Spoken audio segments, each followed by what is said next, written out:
चलबनी मोदी की BJD magic. लोकों आशा पूरण करेंगे अमित चंद नायक। उप वाणिज्य कमिशनर स्वेच्छाकृत अवसर नहीं अमित चंद नायक गत मे 1 तारिख दिन जातीय कांग्रेस दल तरफ कंधमाल लोकसभा आसन पर नामांकन पत्र दाखल करिसेंती। ठीक सही समय उदुउदिया खरारे जाई नामांकन पत्र भरिथिले।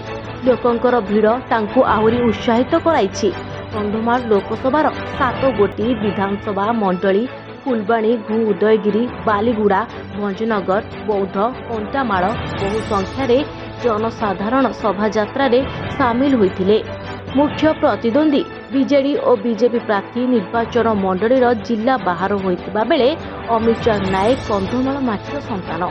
से लोकंकर सेवा करिबा पई उच्च वेतन प्राप्त प्रशासनिक पदवीर इस्तफा दे लोकंकर सेवा करिबा पई संकल्प नेछंती। निर्वाचन मंडली आदिवासी हरिजन पहाड़ बनानी घेरा समस्या बहुल अंचल। समस्ते जाति धर्म वर्ण और लोकंकर बासस्थान जोंठी साधारण जनसाधारण शिक्षा स्वास्थ्य गमनागमन आदि मौलिक सुविधार वंचित।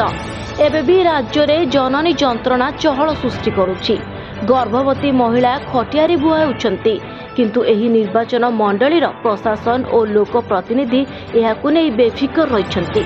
सेपटे कंधमाल लोकसभा आसनरु 3 रु 4टी निर्वाचन में निर्वाचित होई जिल्लार कौनसी उन्नति करुनथिबा अभियोग हेउछि। अमित चंद नायक प्रार्थी हेला परे लोकंक मनरे नूतन उत्साहित उद्दीपना सृष्टि होइतिबा देखिबाकु मिलिछि। अमित चंद नायक से जने सचोट लोक मानव सेवा को माधव सेवा भाव में ग्रहण करी आपणा आपणा जीवन में अवसर प्राप्त परठारु बहु पुण्य कर्म करी दुखी लोकों पालटिछंती सहारा। कंधमाल लोकसभा प्रार्थी अमित चंद भाई भविष्य गढ़ा नहीं 7 गोटी विधानसभा मंडली रे अमित चंद भाई को प्रशंसा सह चर्चा रे समस्त मनरे अमीर भाई बोली घुरु बुलुची। एही क्षेत्र में गाँ गहली कोण अनुकूल प्रार्थी पत्र नामांकन दिन फुलबाणी ठारे लोकंकर सुह छुटिला।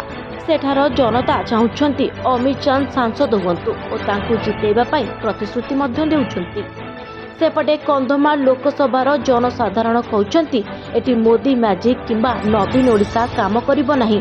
एनु कंधमाल लोकसभा रे अमित चंद नायकंकर पल्ला भारी। कंधमालरू विद्याधर नायकंक रिपोर्ट, आरोप न्यूज।